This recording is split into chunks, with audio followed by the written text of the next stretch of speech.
The Celts were one of the most mysterious peoples of antiquity. They had no alphabet of their own and left behind little in the way of written records. For centuries, scholars have struggled to piece together their history, language, and culture. But even today, much about these Celts remains unknown, which is why it has been said that we know more about the Vikings than we do about the Celts. Hello, and welcome to Ancient Worlds Revealed. Today we are going to do our best to shed some light on these mysterious people by talking about where they came from, or more specifically, trying to answer the question, who were the Celts? In part 2, we will talk about the Celtic languages and how they can help us better understand the origins of the Celts. So make sure you stay tuned for that. Where did the Celts come from? If you follow this channel at all, you might already know that the origins of the Celts have long been a matter of debate among historians and archaeologists. And it's not like there's a shortage of theories either, from Turkey to Ireland. There are many proposed Celtic homelands. But before we get into those theories, let's talk about what evidence we actually have to go on. Unfortunately, the answer to that question is not very much. As mentioned earlier, the Celts didn't have an alphabet of their own. Instead, they used the alphabet of the people who conquered them, primarily Latin and Greek. That means that almost everything we know about the Celts comes from outside sources, which is unfortunate because it tends to be a bit biased. To be fair, it's important to keep in mind that bias wasn't always negative. Some outsiders, such as the Greeks, admired the Celts and wrote about them in glowing terms. Diodorus Siculus, for example, described the Gauls as being taller and more athletic than the Greeks. He also praised their endurance, strength, and skill in battle. On the other hand, some outsiders, such as the Romans, viewed the Celts as barbarians and often demonized them in their writings. Julius Caesar, for example, described the Gauls as being cruel, warlike, and given to human sacrifice. While the accounts of the Celts written by outsiders can tell us a lot about how non-Celts viewed the Celts, they don't necessarily tell us much about the Celts themselves. That's why it's so important to look for evidence of the Celts' own culture. And luckily, archaeology has turned up a lot of it. In fact, there are 3 archaeological cultures that scholars generally associate with the Celts: the Hallstatt culture, the La Tène culture, and the late La Tène culture. The Hallstatt culture emerged in the 8th century BC in what is now Austria and southern Germany. It quickly spread to other parts of Central Europe, including Switzerland, northern Italy, and France. Named after the town of Hallstatt in Austria, where an impressive salt mine was discovered. This culture reached its peak between the 6th and 4th centuries BC. The Hallstatt culture is characterized by several distinctive features.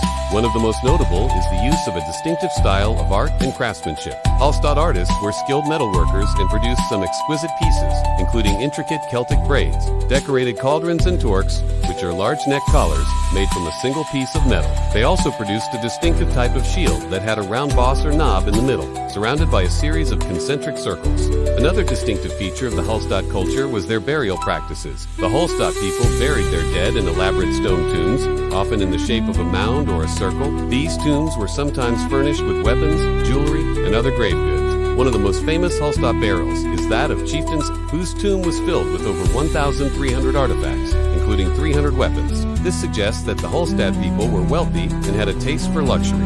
In addition to their material culture, the Hallstatt people also had a unique social structure. They were divided into a number of chieftainships, each ruled by a chieftain or king. These chieftains were often related to one another and formed a sort of aristocracy. Below the chieftains were the commoners, who were mostly farmers and artisans. At the bottom of society were the slaves, who were captured in warfare or purchased from other cultures.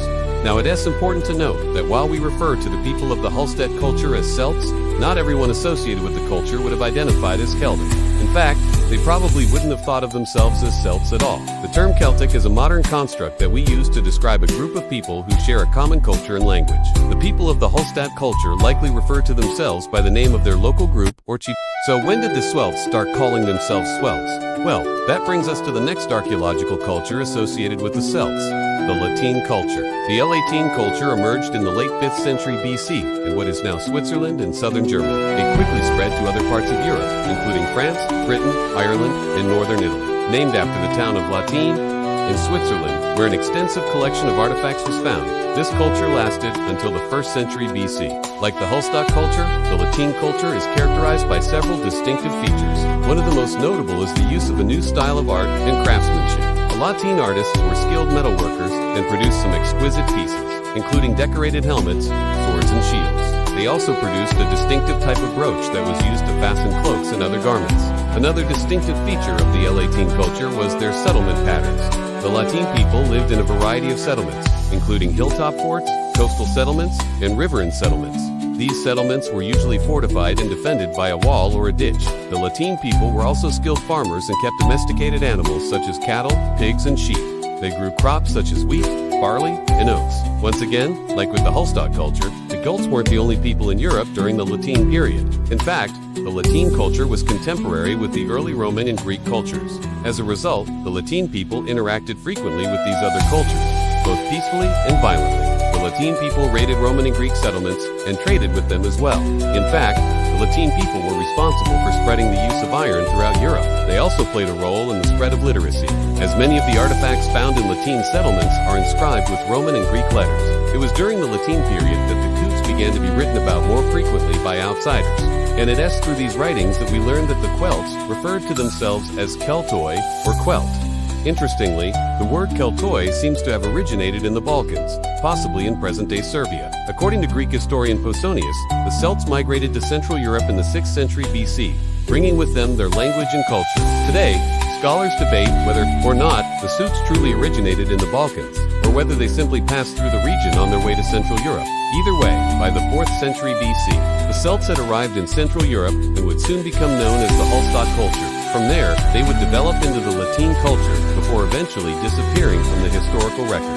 In truth, the Celts did not disappear, but rather continued on in their own distinct way, maintaining their own culture, language, and customs for centuries to come. Sadly, we have yet to discover any written records created by the Celts themselves. What little we know about them comes from outside sources, which is why it has been said that we know more about the Vikings than we do about the Celts. Fortunately, archaeology continues to turn up new and exciting discoveries about the and it's only a matter of time before we uncover the secrets of this mysterious people. And in part 2, we will explore the Celtic languages to see what they can teach us about the origins of the Celts. So make sure you stay tuned for that. Thanks for watching.